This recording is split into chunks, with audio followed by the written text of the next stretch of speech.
Olá, está começando mais um UBEcast. A UBE, União Brasileira de Escritores, é a casa do escritor brasileiro. Associe-se em ube.org.br/associe e participe deste podcast, que tem trilha sonora original Candongas Não Fazem Festa, de Zeca Viana. Agradecemos também a Eliakim Batista, responsável pelas redes sociais da UBE, e a equipe do Gargamel Estúdio, onde estamos, Rodrigo Costa, André e Vinícius Souza. Eu sou o Felipe Franco Munhoz e hoje converso com Mauro Munhoz, arquiteto e diretor artístico da Flip. Muito obrigado, Mauro, por ter aceitado o nosso convite. Eu que agradeço, um prazer. Eu queria começar, Mauro, conversando, para começar essa conversa com você, que você contasse para a gente um pouquinho sobre a sua trajetória de formação como arquiteto e em qual medida, de qual forma isso se mistura também com a sua formação como leitor. Claro. Bom, a partir do momento que eu decidi fazer arquitetura, que foi tarde, né? Foi tipo um ano antes do vestibular, eu, eu escolhi a arquitetura por ela ser essa interseção entre humanas e exatas, né? Entre a parte técnica e a parte humana. E a, eu me formei na Faculdade de Arquitetura e Urbanismo da USP. Foi uma formação muito marcante. A nossa geração foi a geração que trouxe de volta os professores que tinham sido afastados da escola por conta da ditadura. E então a gente, da metade para o fim do curso, a gente teve um contato muito importante assim com Paulo Mendes da Rocha, Vila Nova Artigas, Metrejan, que são arquitetos muito importantes. A FAU, com aquela biblioteca absolutamente maravilhosa, aí tem essa interseção, né, do contato com os livros. E, e eu tive essa oportunidade de ter feito meu trabalho de graduação com a orientação do professor João Batista Villanova Artigas, que é o professor que criou o currículo de arquitetura na Universidade de São Paulo e projetou um dos prédios mais bonitos do Brasil, que é a Faculdade de Arquitetura, e que é uma espécie de graminho, que são aquelas tábuas, né, que os carpinteiros usam, onde tem todas as medidas para você poder armar uma embarcação, construir uma embarcação. A gente, na FAO, aquele espaço, aquela estrutura, acaba de ser uma coisa muito importante para o arquiteto conseguir criar a sua medida do mundo, né? Então, e essa coisa sempre, a formação como arquiteto e a leitura sempre tiveram muito presentes. Nessa altura, quando você estava estudando arquitetura, você já era um leitor? O que você estava lendo nessa época? Eu acho que sim, né? A própria formação da arquitetura pressupõe que você conheça história, que você conheça artes de todas as linguagens, Claro. e a forma de conhecer isso é através da literatura. E você tinha uma relação pessoal com Paraty já nessa altura? Não. Quer dizer, tinha.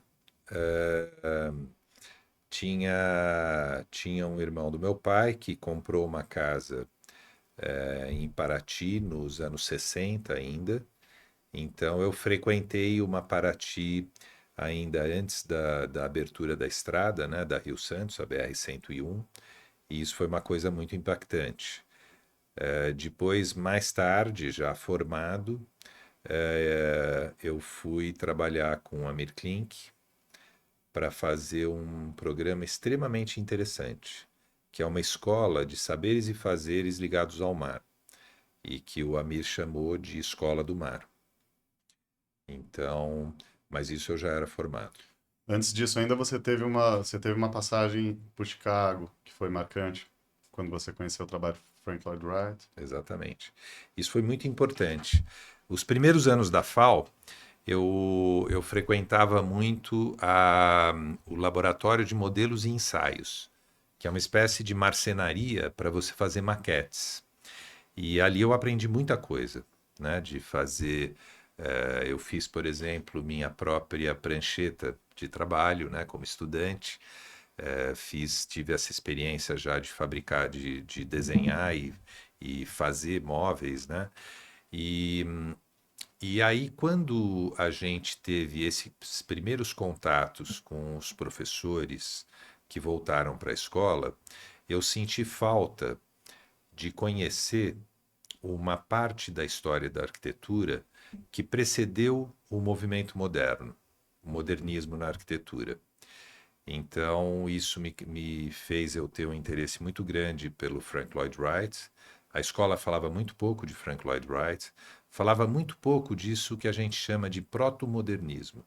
O que aconteceu na arquitetura da transição do ecletismo do século XIX para a arquitetura moderna do século XX. E o Frank Lloyd Wright ele fez todo esse percurso. E eu me interessei muito por isso. E num determinado momento eu decidi trancar a matrícula por um ano e ir para os Estados Unidos, conhecer a obra do Frank Lloyd Wright, a obra de costa a costa, né? O Frank Lloyd Wright tem mais de 400 obras realizadas nos Estados Unidos e principalmente também trabalhar com a madeira. Trabalhei como marceneiro em Nova York. Então essas experiências foram muito importantes para a minha formação. E você estava comentando sobre esse projeto com o Amir Klink, né? Foi, foi através disso que você acabou conhecendo a Liz Calder depois. Foi.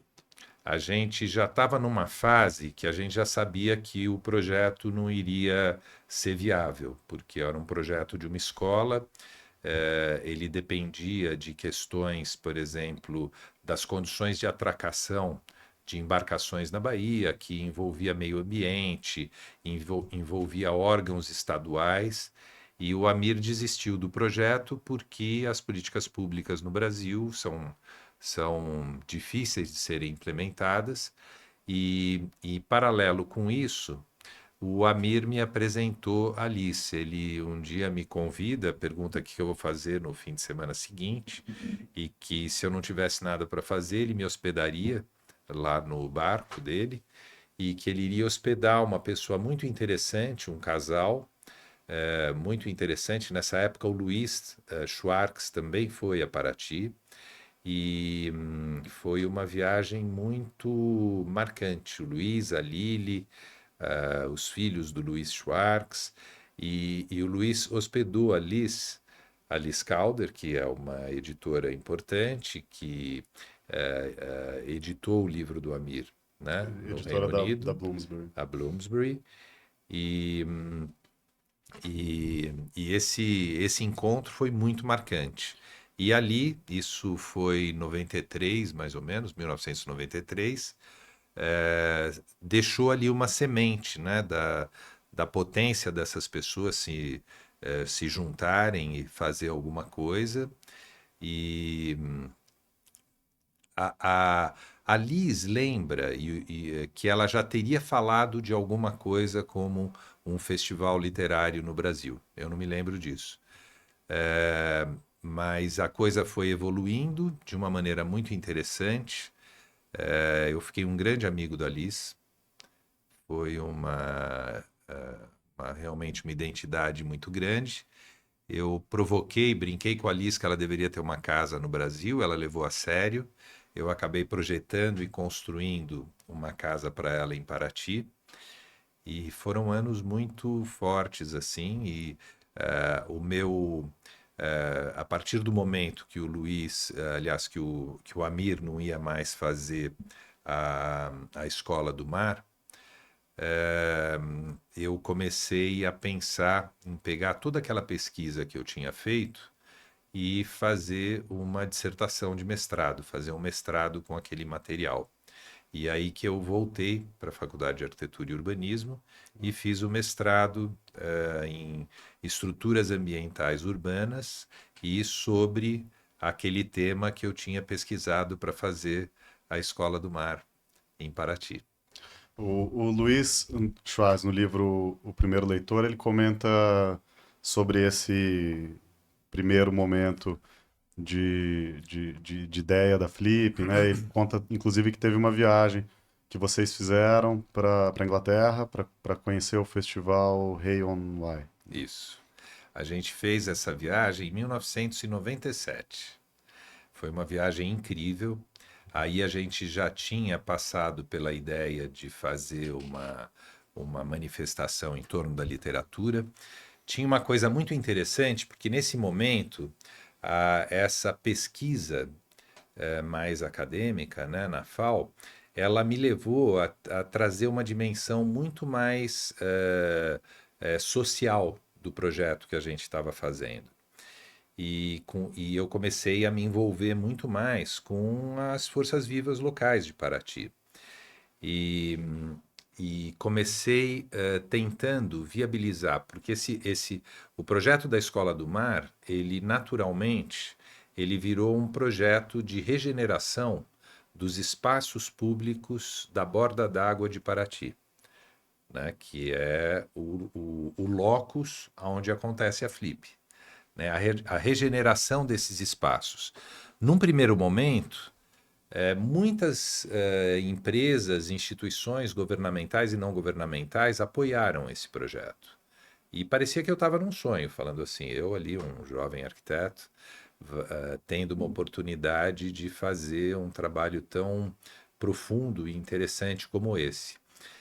Só que daí as coisas elas terminavam sempre num determinado limite, que é, no fundo, o limite que, na verdade, os políticos acabam tendo que gastar boa parte da sua energia para reproduzir o voto, serem votados de novo e se manterem no poder. E naquela época, as empresas que faziam as transformações urbanas, as empreiteiras, na melhor das hipóteses, pensavam só numa dimensão do resultado financeiro, que é muito importante. As coisas têm que ser sustentáveis financeiramente. Ela é necessária, mas não é suficiente. Então, um projeto com toda aquela potência que tinha a regeneração dos espaços públicos da borda d'água de Paraty, ele chegou num limite e também não foi para frente, como a Escola do Mar. E aí teve um consultor, que é um francês, um sujeito rico, de origem palestina, que ele dava consultoria para lideranças locais, Nassib Dadjani. Esse francês ele tinha uma experiência muito grande no mundo inteiro e ele assistiu uma reunião que eu fiz na Associação de Moradores da Ilha das Cobras de Paraty. E ao final da reunião, ele veio comentar o projeto, ele elogiou muito, e eu falei, pois é, mas olha que coisa interessante, como é improvável que esse projeto se consolide e vá adiante. E ele foi a primeira pessoa que falou. Ele falou uma coisa enigmática: você tem que transformar esse projeto numa bola de tênis, uma bola de tênis que qualquer pessoa daqui, e estavam ali as lideranças locais, possam conter, compreender, jogar no chão e ver que pula e que pode passar a bola para o seguinte. E aí eu peguei essa metáfora e falei assim, me explica melhor o que é isso, né? E ele foi o primeiro que deu uma sugestão de que nessa situação eu teria que sair do meu campo de atuação, que é a urbanidade, a arquitetura, e ir para o campo de uma atividade que pudesse ser realizada durante um ano e que trouxesse transformações para aquelas pessoas que estavam ali, a comunidade periférica de Paraty, inclusive. E aí tinha a conversa paralela com a Alice. Por meu mestrado, eu ia aceitar um convite para visitar um museu de embarcações na Bretanha, no norte da França. E como eu ia fazer a casa da Liz, a gente trocou mensagens. E a Liz falou: se você vem para a Europa, voa para Londres. Eu vou pegar o meu carro e vou com você para sua pesquisa na Bretanha. Tinha um convite lá da prefeita e da curadora do museu. E depois a gente vai descer que eu vou mostrar para você a casa que eu vou vender no sul da França para construir a casa com você, lá em Paraty. E além disso, na volta, nós vamos passar num lugar que talvez seja um modelo que pode ser uma referência para fazer essa tal atividade cultural que você está falando, que talvez seja uma estratégia para continuar esse caminho tão interessante. Esse festival era o Festival de Rayonway. Então, você conhece o Festival de Rio Noir. Como que vocês colocam de pé a primeira Flip? A gente tinha essa ideia, era uma inovação, né? Era uma manifestação cultural que não era em torno do mercado editorial, era em torno do fenômeno literário. Essa é a singularidade do Rei, né? E a singularidade da Flip também. E eu acho que junto a o Luiz Schwartz, né, com esse talento impressionante de como editor e como inventor de coisas, né, de fazer acontecer coisas que ainda não existem, o carisma e a genialidade da Liz, e essa trajetória toda de conexão e de leitura e de pesquisa sobre um território, que é o território de Paraty. E eu acho que foram essas três grandes coisas, essas três raízes, que fizeram a Flip se viabilizar e ter a potência que ela tem. Ela acontecia muito diferente de, claro, de tamanho, né, em relação ao que é hoje. É, ela acontecia num espaço da Fundação Roberto Marinho, foi a primeira vez. Foi só a primeira Flip. E ela já começou grande, né? Porque a gente começou pensando assim: será que a gente vai conseguir encher uma sala para 50 pessoas? Era uma perspectiva ultra distante. A gente falou, talvez a gente consiga isso em 3, 4 anos. E aí, esse enraizamento com o território, essa leitura do território e a capacidade do Luiz Schwartz e da Liz de trazer aquele line-up da primeira Que Flip, era maravilhoso, né? Tinha o Eric Hobsbawm, Dom DeLillo, Chico Buarque na primeira já, né? isso, Também. foi uma coisa absolutamente incrível. Milton Atum, né? Patrícia Mello, tinha um monte de gente muito, muito boa. E, e aí o que, que aconteceu? Chegou ali 2 meses antes da Flip, né, que já tinha essa programação definida, a imprensa começou a falar: o que, que é isso? Será que vai acontecer mesmo? Né? Foi uma coisa muito incrível. Daí a gente ia ocupar uma sala de uma obra. A Casa da Cultura, ela estava em obra. A Casa da Cultura é da Prefeitura de Paraty. A Fundação Roberto Marinho foi a instituição que fez esse lugar, que tinha sido um clube local, virar uma casa de cultura, né? E, e aí ela estava em obra e eu propus para a Fundação Roberto Marinho a gente usar a obra. Eu achava interessante isso, pegar uma estrutura não pronta e a gente fazer uma arquitetura de temporalidade intermediária, né? Quer dizer, aquilo não era nem uma coisa só temporária, nem permanente, porque era a Casa da Cultura que se viabilizou e que é uma estrutura permanente. E a gente pegou o salão de cima e fez um auditório. E aí o projeto foi tendo que se alterar de acordo com essa demanda que começava a ficar cada vez maior. Conseguimos colocar 200 pessoas, com arquibancadas inclinadas, onde tinha uma condição de visibilidade relativamente boa, né? E aí toda a procura da Flip, mais demandas, a gente percebendo ali. Aí nós pegamos o pátio de obra, que ainda não tinha o auditório nem aquele pátio interno, né, da Casa da Cultura, era o resto Uhum. do terreno. Nós limpamos todo o pátio, cobrimos com uma tenda e colocamos mais 200 pessoas com um telão. Uhum. Então aí já tinham 400. Não tinha começado a Flip ainda. Quando chegou a 15 dias da Flip, a gente recebe o telefonema de um grande amigo da Flip. Fala, vocês têm que colocar um telão na praça para mais 400 pessoas, porque com essa programação, né, era uma coisa tão improvável ter isso e que ia ter demanda. E ele deu R$ 20.000 para a gente alugar a tenda. Alugamos a tenda, colocamos um telão pequenininho, e aí que entrou a eletronuclear. Antes a gente só tinha o patrocínio da Sempre Toshiba.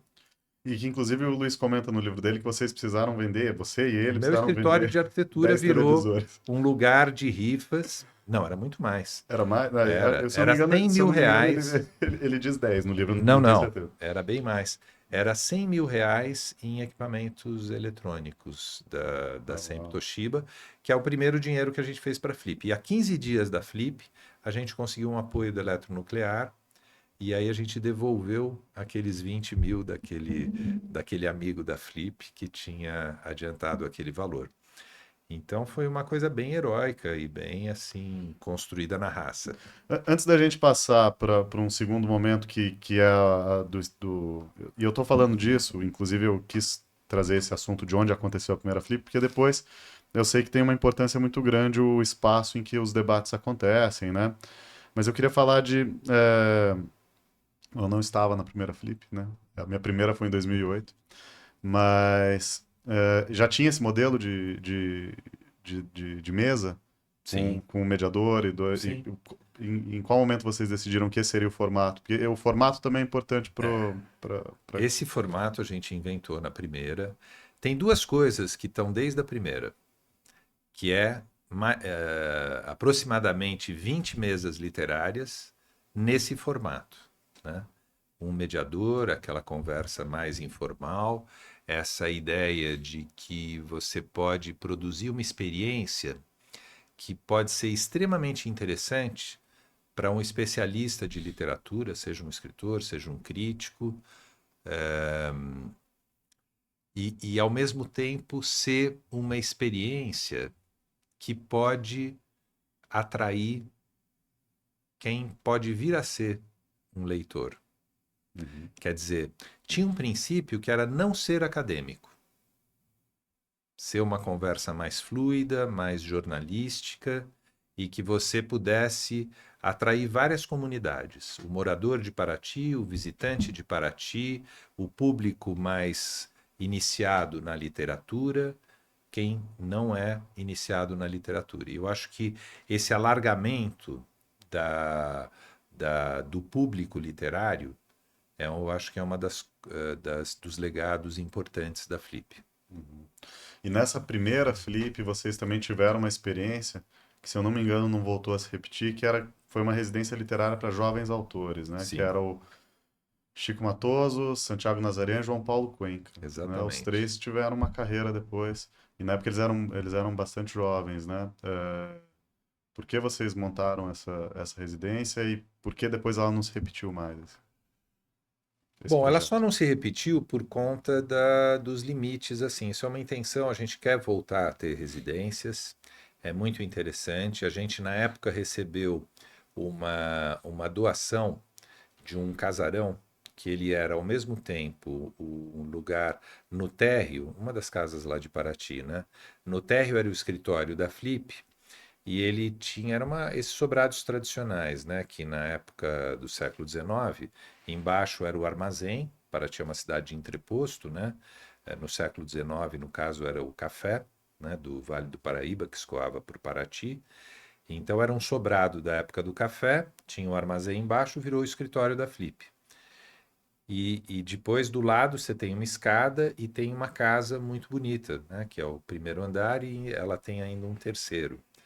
que é uma sala que você pode ver o mar, né? Provavelmente eram comerciantes que ficavam observando a entrada e saída de navios, de barcos de lá. E era um lugar muito adequado. Então a gente teve as condições, né? Um apoio de um patrono para fazer uma residência. Foi um mês, eles produziram cada um produziu um texto sobre a experiência de Paraty e ligado, toda a Flip tem uma mesa de jovens escritores, escritores que estão sendo assim lançados pela Flip, vamos dizer assim. E eles eram os jovens escritores, né, que estavam lá. E é uma ideia excelente, a ideia da residência que a gente vai retomar de acordo com o fôlego aí de captação de recursos. E voltando para a questão do espaço em que os debates acontecem, né? Então, em algum momento, eu imagino que você tenha sentido que era importante criar que é o que virou a tenda, né? Na sequência. Já foi na segunda Flip? Na segunda. E na segunda a gente tomou uma decisão muito importante, né? Porque a margem esquerda do Rio Perequiaçu era um lugar muito decadente e muito descuidado. E com esse crescimento, né, a gente fez o primeiro auditório da programação principal na Casa da Cultura e isso precisava crescer, a segunda não ia caber. E aí a gente tomou uma decisão muito ousada, porque se a gente fizesse o movimento natural, que seria fazer um auditório de temporalidade intermediária, né, que é um auditório que existe para os dias da Flip. No lugar onde tinha sido o telão, e colocar o telão do outro lado do rio, seria o óbvio. Mas a gente fez uma coisa ousada porque a gente precisava regenerar o lado de lá do rio, porque era um fundo da cidade, não tinha nenhuma qualidade. Então a gente doou para a prefeitura um projeto de um passeio público com ciclovia e uma calçada e um enrocamento para você poder ter uma, uma, uma estrutura urbana para poder sustentar a ciclovia e a calçada. Ali é um lugar muito estreito, foi loteado ali sem nenhuma generosidade para espaço público. Então a gente fez uma coisa com muito pouco, um projeto meio oriental, assim, com muito pouco espaço e com dignidade. E aí a ideia, para a gente poder conseguir fazer com que isso virasse essa realidade que a gente tem hoje, a gente teve que quebrar esse paradigma. Então pegamos aquilo que é mais nobre da Flip, que é o auditório onde os autores estão lá presencialmente, e a gente colocou do outro lado do rio. E aqui na Praça da Matriz, que já era um lugar onde tem todas as festividades tradicionais, já era um lugar valorizado, apesar que a praça propriamente dita, ela estava muito decadente, ela tinha sido descaracterizada nos anos 80, mas é o lugar que é o centro da cidade, tem ali as pousadas e tal. Então, o que, que a gente conseguiu fazer? A gente conseguiu, antes de mexer na Praça da Matriz, fazer essa regeneração da margem esquerda do Rio Perequiaçu, e aí voltando para aquela hipótese daquele consultor da Global Harmony, que é o Nassib Dadjani, de que para a gente fazer essa transformação no campo da urbanidade da cidade, a gente precisava se concentrar em transformar a maneira como aqueles moradores e aqueles visitantes de Paraty habitam os espaços públicos da Borda d'Água de Paraty. Então, já em 2004, a gente fez essa ação ousada e que, de fato, deixou esse legado que a gente tem essa regeneração da margem esquerda do Rio Perequiaçu. E os projetos da tenda sempre são seus? É uma equipe, né? A Flip, isso é uma coisa interessante, né? Eu pergunto assim, porque é um momento que você também deu vazão para sua atividade como arquiteto, né? Em projetar as É, tendas. Né? eu considero a Flip uma atividade de urbanidade, uma Aham. atividade de arquitetura, porque ah, é uma filosofia que é o seguinte, né? A gente vive um mundo depois da Revolução Industrial que a gente acredita que a gente habita porque constrói. Porque a gente está numa coisa muito esquisita nessa pequena fase, né, de 300 anos que a gente está vivendo, que é uma ideia de que a produção dos espaços, elas são feitas com lógicas muito pouco articuladas com as dimensões da vida coletiva das pessoas. Elas são feitas por interesses extremamente eh, eh, localizados. E uma cidade não se viabiliza assim, né? Na verdade, sempre a gente construiu porque habita. Primeiro habita, depois constrói. Só que no mundo que a gente está hoje, conseguiram, de alguma forma, não sabe como, convencer todo mundo de que a gente habita porque constrói. Primeiro constrói, depois habita. Isso não dá certo. Tanto que as cidades não estão dando certo, né? E a gente precisava, era a formação que a gente teve lá na FAO, com Artigas, com Paulo Mendes da Rocha. E a gente precisava criar uma experiência que tivesse uma dimensão coletiva em que muita gente pudesse sentir como seria o mundo se a gente construísse porque habita. Ter essa relação entre a maneira como as pessoas habitam os lugares e como que a gente intercepta esse fluxo contínuo, né, de transformação do território, que é a construção, né? Se você parar de construir a sua casa, ela vira uma ruína. Você tá sempre construindo. E essa construção, porque você habita a sua casa, e a casa é uma metáfora. A rua, a calçada, a praça é sua casa, né? Se você habita essa casa e você constrói da maneira, pelas experiências que você tem desse habitar, o mundo é muito mais interessante. E Paraty se mostrou ser esse laboratório para a gente fazer uma experiência e mostrar para todo mundo como seria o mundo. Você vê as fotos das flips, né? Fotos aleatórias das pessoas andando na rua. Observa o rosto. Observa o índice de felicidade que essas pessoas têm. É uma coisa impressionante. Isso poderia acontecer em todos os lugares.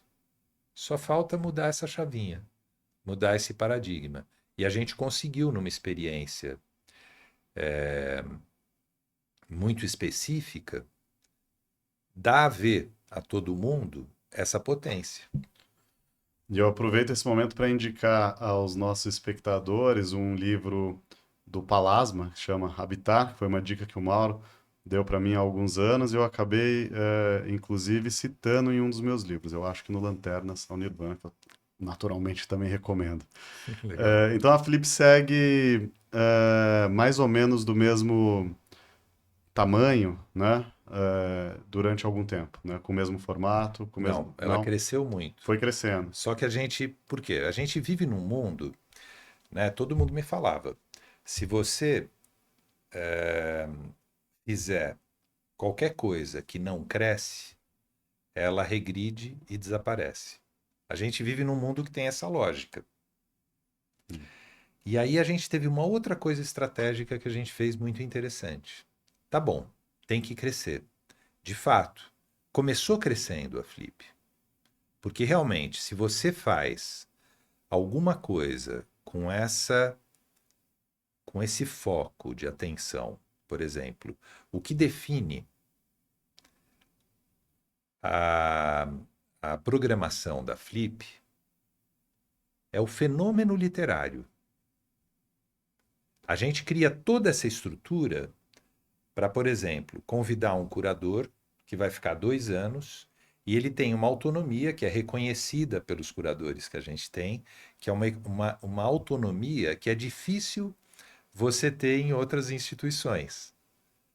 Porque como a gente trabalha, esse é o princípio daquilo que a gente trabalha, a gente defende de uma maneira absolutamente forte que a programação seja feita com toda a liberdade para que ela seja feita ah, para que o fenômeno literário seja valorizado, sem outras segundas intenções, vamos dizer assim, né?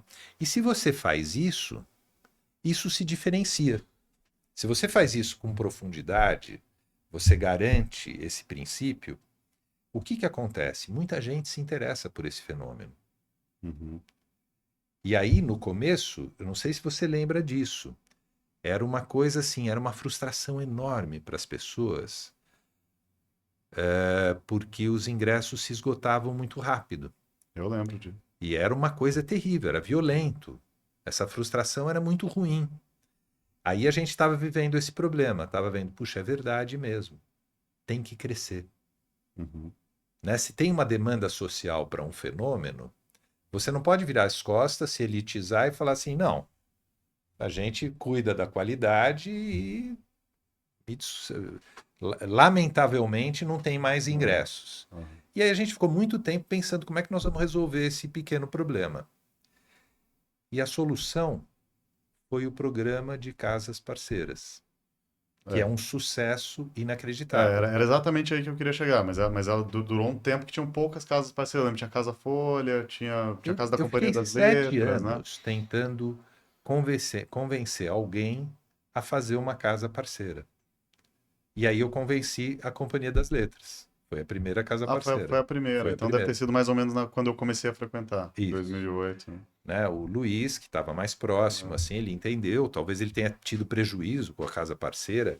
Normalmente é assim. A própria livraria da Flip, ela dava prejuízo no começo. As coisas são assim. Hoje ela é muito rentável, né? E o programa de casas parceiras foi isso. A gente estava formulando isso, incentivando. Demorou muitos anos a ter. Aí teve uma, a hora que teve a da companhia, a Folha também percebeu que tinha uma coisa legal, o IMS fez uma casa parceira, e aí todo mundo percebeu que é um excelente oportunidade, né, para empresas, editoras de estarem juntos nesse fenômeno. E hoje tem uma coisa legal, o que que a gente conseguiu? A gente manteve o puro sangue, né? Essa palavra é ruim. A gente manteve o rigor conceitual de ter só 20 mesas na programação principal. Aham. Se você deixar isso inchar, você vira mais uma manifestação artística. Uhum. Mas manter as 20, não crescer, é um princípio importante. Sim. Só que nessa última flip, nós tivemos 640 mesas. É. Porque, 20 na programação principal e 620 na programação paralela. porque eu mesmo estava em algumas delas. Claro. Mas em determinado momento teve uma explosão, né? Eu lembro É, que foi uma virada, assim. Teve um ano que tiveram muitas casas parceiras, né? Era uma época que a Josélia Aguiar era curadora, né? é. E deu Mas o uma. ano que teve mais casas parceiras foi esse. Foi agora, É. né? É. É, Esse número vem crescendo a gente, organicamente. o público tem uma sensação de que agora isso está integrado já É. no panorama de como a Flip se configura para todo mundo, né? Ao longo do tempo, Mauro, foi ficando mais fácil ou mais difícil para realizar a Flip? Eu acho difícil igual. E é muito difícil. É inacreditável.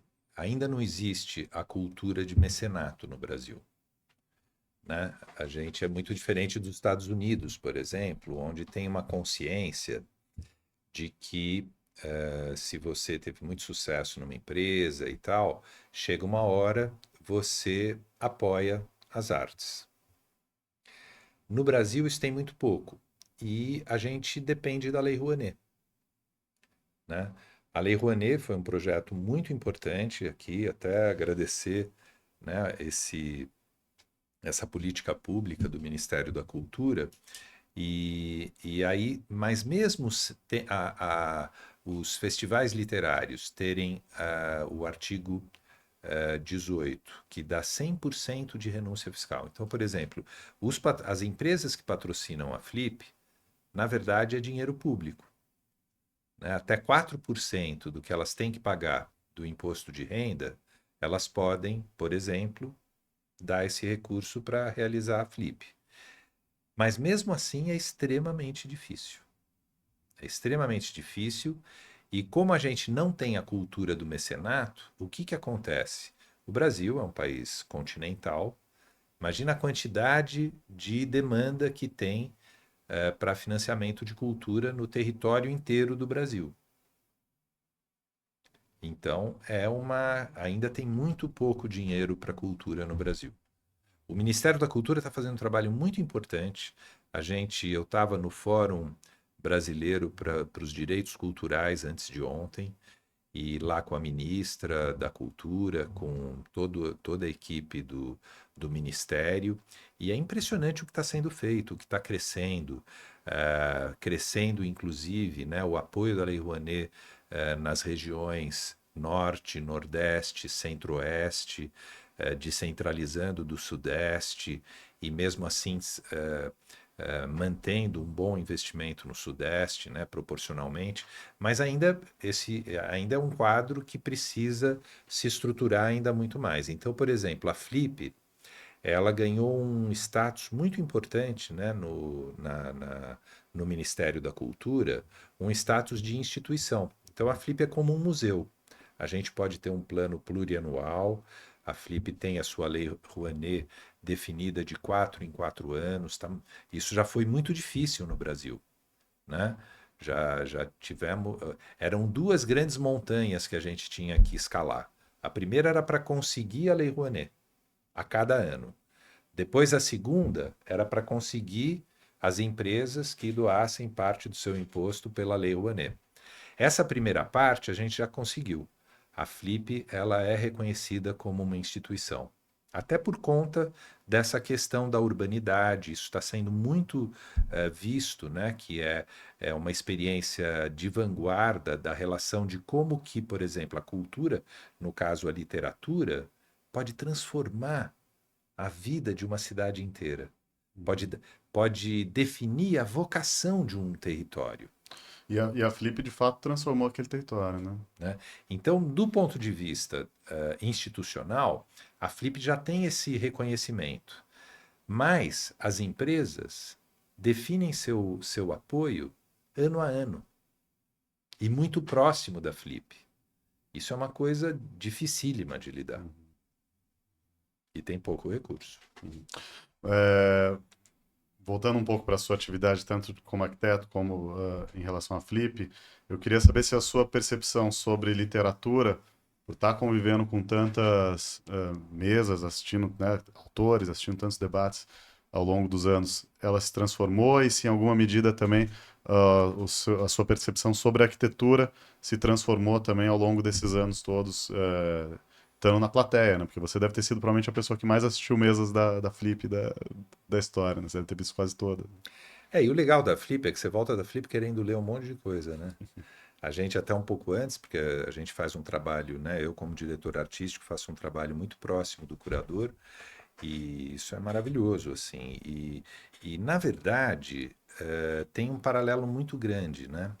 A Paulo Freire tem uma frase ótima, né? Clássica, que é assim: a gente não aprende as palavras e as letras para ler só as palavras e as letras. A gente aprende para poder ler o mundo, né? E tem essa relação, né? Por exemplo, é, você é um escritor, sabe disso. A vivência real e o mundo real, ele tem uma relação muito importante com aquilo que você escreve, né? E a arquitetura e a urbanidade, ela também tem a dimensão da literatura, que é a fabulação. Porque a gente não aprende a projetar só para projetar igual ao que já existe. A gente aprende a projetar para trazer sonhos coletivos e plasmar esses sonhos coletivos no mundo real. A literatura faz essa ponte, né? Na verdade, a Flip, ela veicula a literatura, mas a plataforma Flip, ela é construída na urbanidade, no urbanismo, na arquitetura, na arquitetura cênica, no desenho de som, no desenho de luz, no design gráfico, né? Então, são artes integradas. Sim.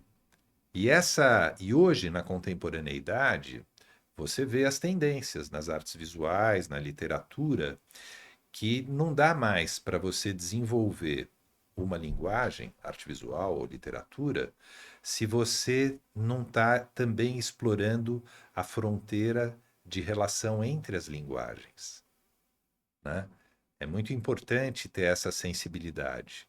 E eu acho que a fabulação e a invenção daquilo que você pode trazer para o espaço físico, da dimensão dos desejos e dos sonhos, né, que são matérias importantes para a literatura, é fundamental. Então, você tem que estar lendo, você tem que estar ouvindo música, você tem que estar vendo artes visuais, cinema. É muito importante esse trânsito entre as linguagens.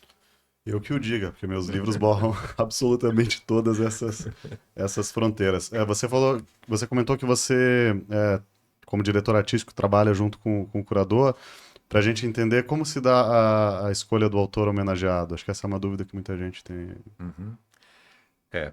O, Ao longo da Flip já teve escolhas que ficaram, que foram muito mais, por exemplo, do conselho, do diretor artístico, mas como um princípio da Flip, da autonomia da curadoria, sempre é óbvio que o curador do ano vai ser muito respeitado, muito ouvido na opinião dele, né? É, Tem uma coisa da minha percepção particular, né? É que tem uma coisa, eu acho um pouco forçado, uma coisa que às vezes, por exemplo, na imprensa, os jornalistas, as pessoas de comunicação, até as pessoas que trabalham na comunicação da Flip, têm uma tendência de forçar um pouco, como se o autor homenageado fosse o leitmotiv do ano, Uhum. fosse o tema do ano. E não é. Nem Mas, faria sentido com a quantidade de autores interessantíssimos que vem. é, eu não lembro que jornalista ou até um dos curadores falaram assim, é só olhar para trás e ver o autor homenageado e o que foi aquela flip.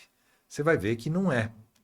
Mas, por outro lado, eu entendo uma ideia de que eh, você escolhe o autor homenageado também entendendo o que é o espírito daquele ano, daquela contemporaneidade. E aquilo que está acontecendo naquele ano vai, evidentemente, ter um peso muito grande nas escolhas que o curador faz dos autores que vão estar na programação principal. Mas é uma relação muito mais sutil do que tão direta, às vezes, como se interpreta. Né? Não,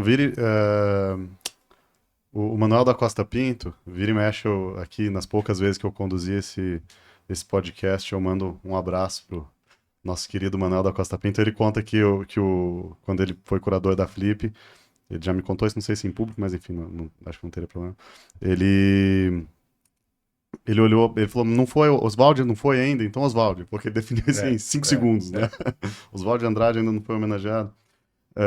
Eu queria te perguntar, Mauro, Foi bacana porque a gente teve o Antônio Cândido na abertura e que se não tivesse essa escolha, ele não teria ido.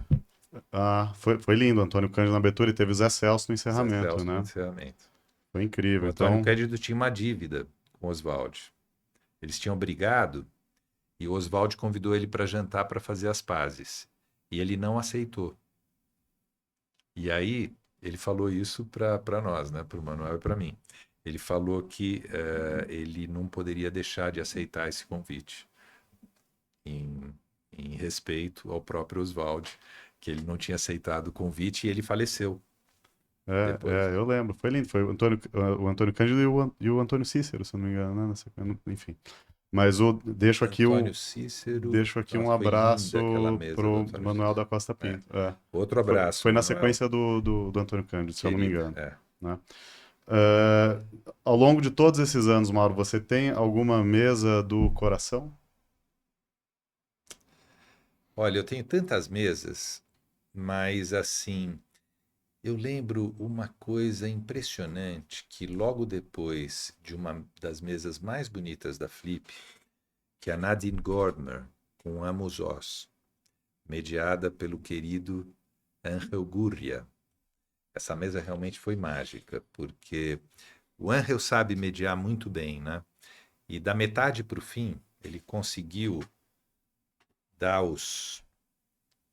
aquela acupuntura que o mediador tem que fazer, e da metade para o fim da mesa, os dois autores ficaram conversando, um e o outro, e o mediador não teve que fazer nada. E foi uma conversa tão inspirada que todo mundo saiu muito feliz daquele lugar. E logo depois, eu vi o Amos Oz falando na Flipinha, no auditório das crianças, e eu lembro de ver aquela coisa, ele conseguindo fascinar aquelas crianças, apesar da barreira da língua, né? Foi uma coisa muito grande, com uma tradução consecutiva muito elementar ali. E eu consegui ver aquelas crianças, né? Nós estamos falando de 2007, foi essa mesa, faz muito tempo. E aquelas crianças vendo aquele fenômeno, aquela cidade transformada pela coisa mais simples, que é a conversa entre duas pessoas, É. mais elementar. E aquelas crianças podendo ver qual é o impacto possível de uma coisa chamada escrever e ler. E imaginando aquelas crianças, né? Hoje aquela criança que tinha 5 anos, ela vai ter daqui a pouco 30, né? Então é muito interessante, assim, foi uma coisa muito inspiradora. Porque eu acho que o que acontece na Flip é, é essa. As coisas interessantes acontecem atravessando a fronteira do auditório principal. É o que está acontecendo na cidade. É a conversa que você teve no café da manhã.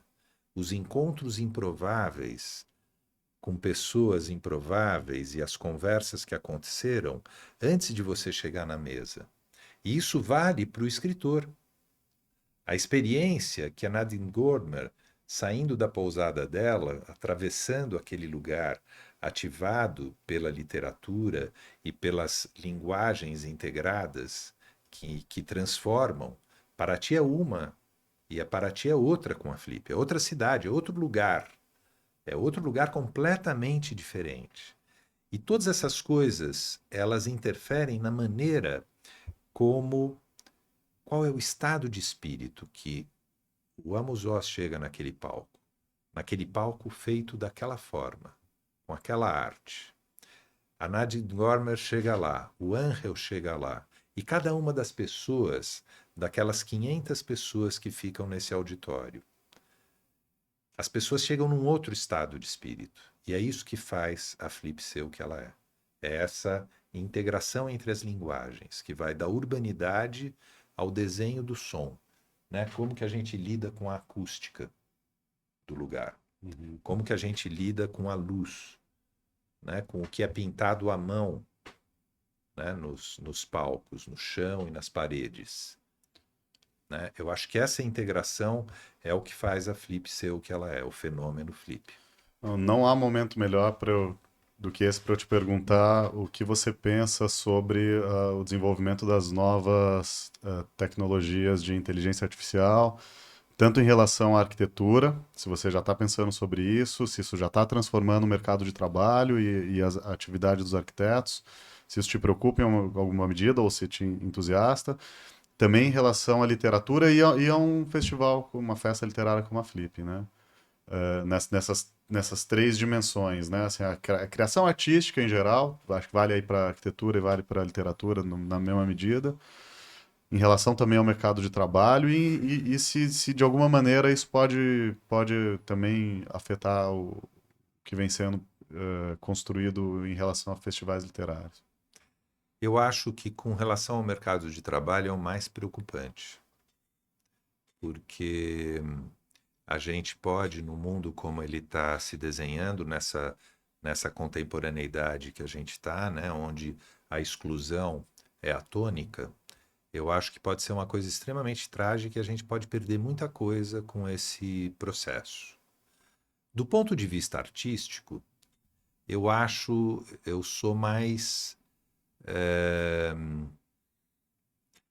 Será que dá para dizer otimista? Porque o que eu vou falar é o seguinte: eu acho que eh, essa dimensão artística ela já está tão prejudicada. Talvez tenha sido sempre prejudicada. E, e eu acho que a inteligência artificial ela é mais uma ferramenta Uhum. que, como todas, pode ser muito mal utilizada. Olha o avião, né? A crise do Santos Dumont clássica, né? Que qualquer criança sabe, né? Ele inventou lá um super artista, né? Um designer de uma qualidade incrível. Ele ajudou a inventar a forma do avião como ele é hoje, né? O mais pesado que o ar, que voa com propulsão, exatamente o avião ele inventou, né? E a gente tem o Guernica, o bombardeio logo depois, né, que ele viu essa guerra acontecer, e eu acho que a inteligência artificial é a mesma coisa, né? Eu acho que é mais uma ferramenta. E as ferramentas são traiçoeiras para a arte. A facilidade que uma ferramenta traz é a receita certa para você fazer uma coisa que não é artística. Pior, uma coisa que parece artística, né? Então, acho que são todas essas questões que eu acho que estão aí para a gente metabolizar. Tem algum. A gente está chegando ao final, infelizmente, muita coisa para conversar, mas eu queria saber se tem algum escritor que você particularmente gostaria que tivesse. Que viesse a Flip. Algum escritor vivo que você admira, que ainda não veio. Tem muitos, né? Murakami. Murakami. Você, em algum momento ao longo dessa trajetória toda convivendo tão de perto com os livros, você pensou em escrever ficção? Não, nunca tive um impulso para escrever. Eu gosto de escrever meus sonhos, não sei se isso é ficção, mas assim, eu acho que a minha linguagem de talento mesmo é o desenho. Uhum. E, e tem projetos futuros que você pode dividir com a gente? Tem. Engraçado, né? Os projetos que a gente faz são projetos contínuos, né? E que vão virando projetos realizados, né? A gente tem feito uma pesquisa muito interessante lá em Paraty, que são os bancos.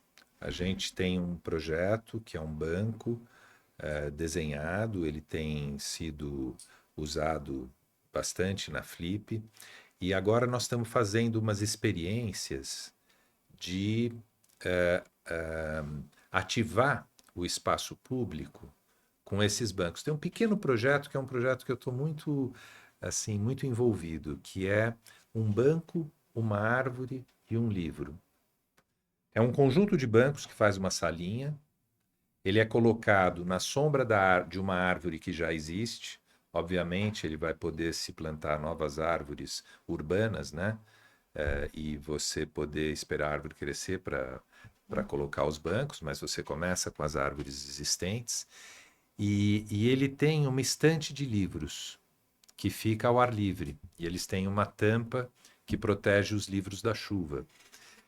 E a ideia é começar ativando esse lugar com o educativo da Flip, aonde você pode trazer as crianças das escolas para fazer atividades de leitura. E você pode fazer mediações de leitura e você pode formar educadores. A gente fez uma coisa muito legal em Paraty, que a gente criou uma lei, ajudou, né, coletivamente a criar uma lei, que é 1 hora de leitura literária por semana para todas as crianças de Paraty. Faz parte de todos os currículos escolares. né? E é muito interessante, essa hora de leitura literária, ela pode acontecer no espaço público, na praça a céu aberto. Eu acho que esse projeto tem futuro. Incrível. Eu adoraria conversar mais com você, Mauro, mas deu nosso tempo. Muito obrigado pela presença e quero agradecer também todos os nossos espectadores, deixar o recado para os autores se associarem ao UBE no site e aqui acompanhe o nosso UBE Cast, sempre às quintas, às 2. Muito obrigado. Eu que agradeço, Felipe. Um prazer. Obrigado mesmo.